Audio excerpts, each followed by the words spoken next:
Ilang araw na ang lumipas mula nang inilabas ang resulta ng Mechanical Engineering Board Exam at hanggang ngayon ay overwhelmed pa rin si Rank 1 Engineer Nico Anthony Fernal Tejano. Ito ang ibinahagi niya sa Bombo Radio Cebu sa eksklusibong panayam nito na ayon pa nang matapos niyang makita ang resulta ay napuno ng tawanan at luha ang kanilang tahanan sa Purok Talong, Tuyan, Naga City, Cebu. Ipinalawanag ni Engineer Tejano na interesado at mahilig na siya ng numero noong bata pa siya.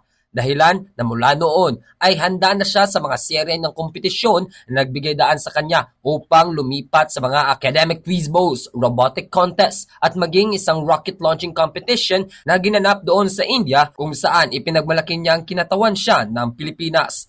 Ngunit sa likod ng medalya at sertipiko ay isang pamilyang nagsasakripisyo ng lahat para sa kanyang pag-aaral na naging dahilan na mas pinili niya ang cash incentive na 500,000 pesos kaysa sa isang bagong kotse mula sa kanyang universidad. Iyon ay para makatulong sa kanya at ang kanyang kapatid na nag-aaral pa. Kung kaya't pinagpursigi sa kabila ng hirap, tahimik niya sinasabi sa sarili na gagawin niya rin ito.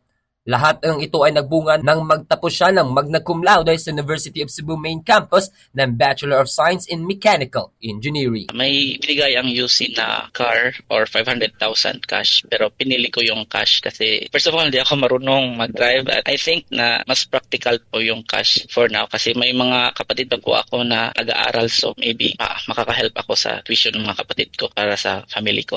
Mula rito, sa lungsod at lalawigan ng Cebu, ako si Bombo Ken Apor para sa number 1 and most trusted radio network in the country, Bombo Radio Philippines. Basta Radio, Bombo!